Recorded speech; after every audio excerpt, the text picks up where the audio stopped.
ayun guys, natapos din yung linis ko dito sa taas. General cleaning. Tapos ko rin yun sa mga bodega. And dito sa basketball court. So, tapos na. tapos na. Sobrang init. Nililigo na ako sa pawis.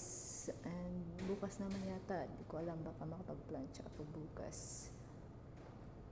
So, sa Friday yata dating nila, boss. So, at least pagdating nila, malinis yung bahay.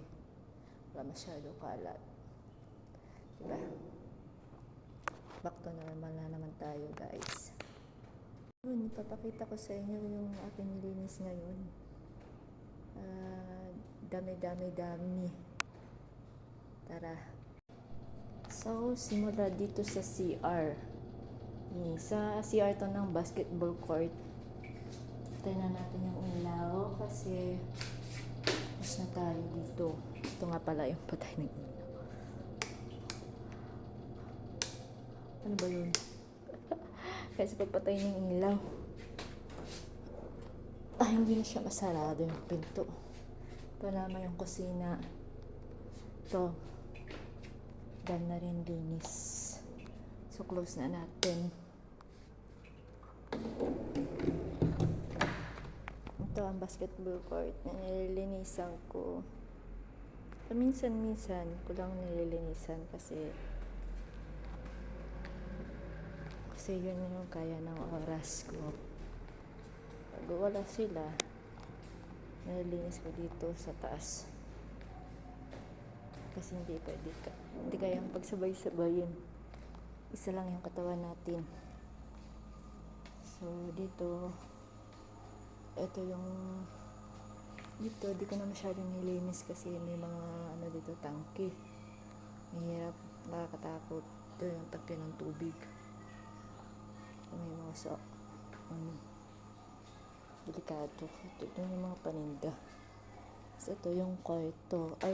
Hindi siya kwarto, office na ginawang bodega na rin. Ito yung bodega ng mga paninda ni boss, ng mga binabalot ko. Pagkain ng pagong tsaka isda. Close natin yung bintana. Ito yung kapitbahay sa likod. Close na natin. Baka may nakapasok. Nalangaw.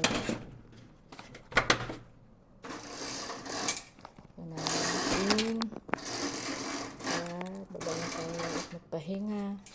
Katapos maligo. So,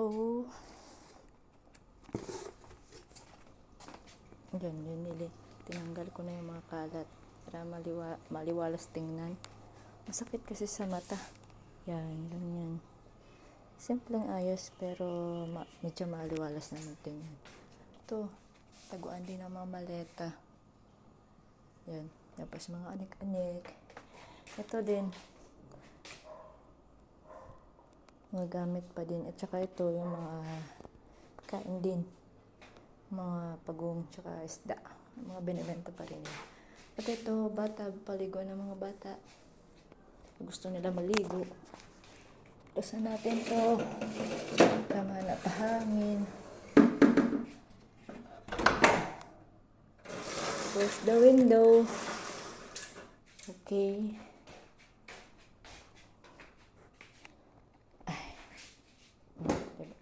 Para maaliwalas tingnan. So, patay natin ang ilaw. Patay, hindi sindi. Saka dito.